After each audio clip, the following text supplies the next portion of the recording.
here's my teacher, Ron Mineo.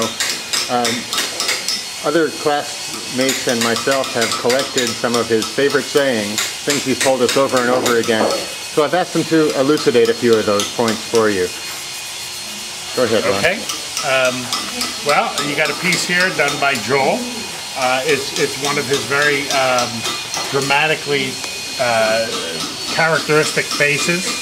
And you can see that it's not your normal proportion, but it's got an exaggerated expression and proportion. One of the things I always say is that sculpture should have no front and back. In this case, it's really more of a relief sculpture than a three-dimensional sculpture. So in this case, it does have a back. So that's one of my isms that doesn't hold true in this case. Sculpture should be a ride for the eye.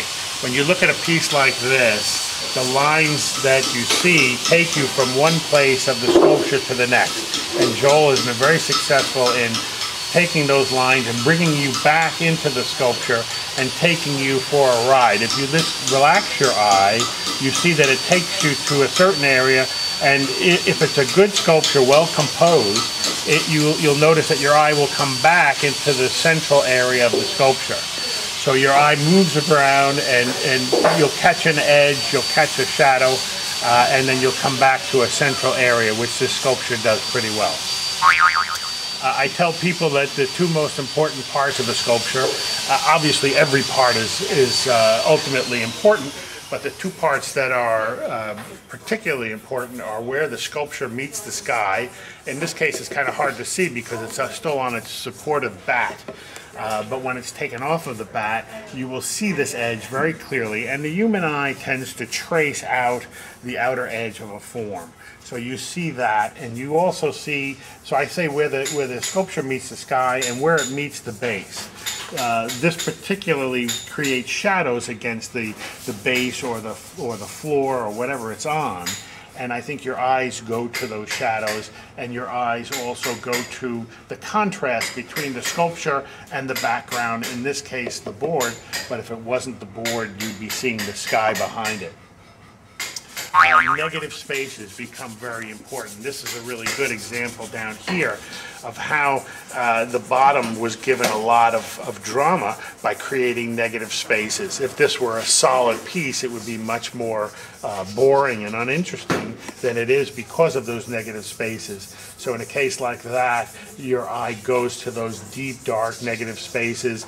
And negative is not only this kind of thing, but even this kind of thing and this kind of thing. The creating of shadows around the forms are also negatives. This would be considered a negative space. And here, this is a real negative where the outside space comes in and penetrates the sculpture.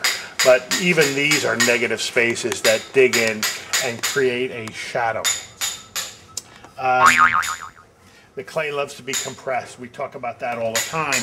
And in a piece like this, it's very important, especially when the edges are thin like this, to come back and compress them. You know, not a lot, but just enough as the clay gets pushed together, the molecules, the silica molecules join together, and it becomes a little stronger, a little more durable, and it just holds up better in the extreme processes that it's going to have to go through. This clay is going to go through an expansion, a thermal expansion and contraction, going from room temperature to 2,000 degrees and back down to room temperature. I mean, just think about that. That's an incredible range of temperatures and an incredible expansion and contraction. If the clay has just kind of been very willy-nilly put together, it tends to fall apart under those kind of thermal stresses. So when the clay is just slightly compressed, which I know Joel has done, it becomes much stronger and much more able to withstand those expansions and contractions. Clay, the complex surface of clay needs to be finished simply. I say that all the time.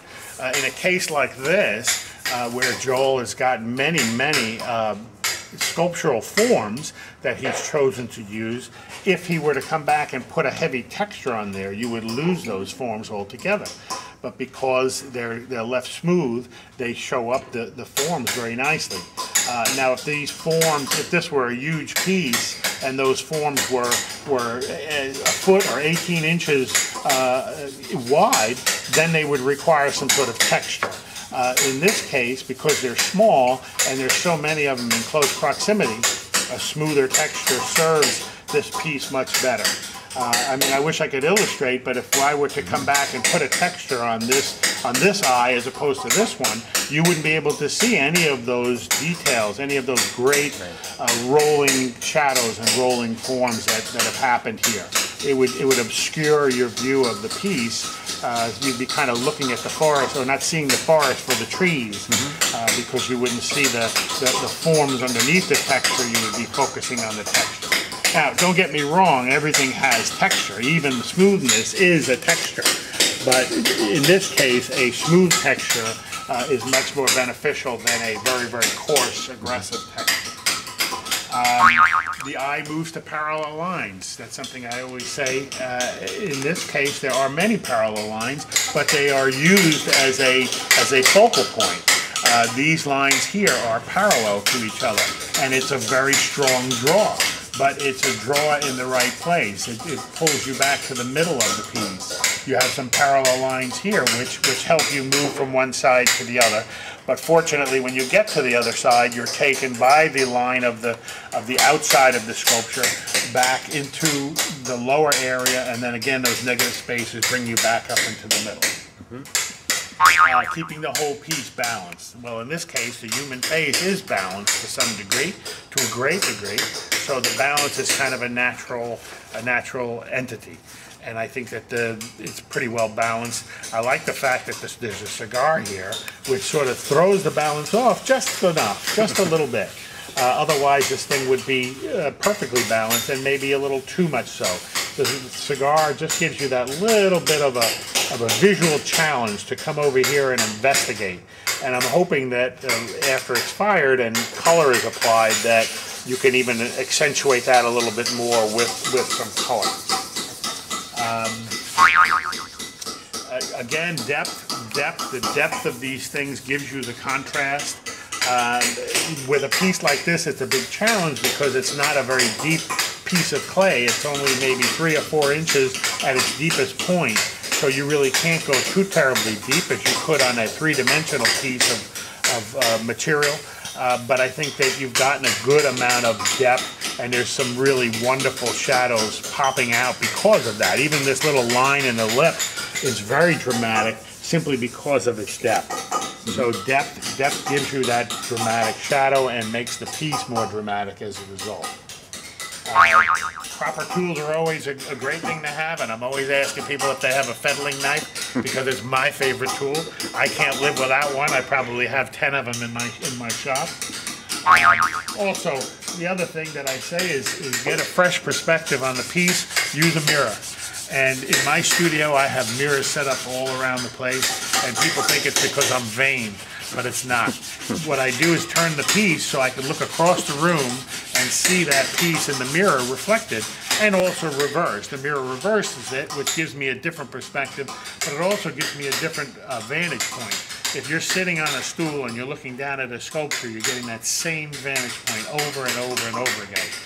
When you look at it from across the room, your vantage point has changed. So to make it easy for yourself, if you have a mirror, you just turn the piece, look at it in the mirror, and it's as though you've walked across the room to get that new perspective. And I think that's the end of my list. Thanks so much, Ron. That really was elucidating. You're welcome.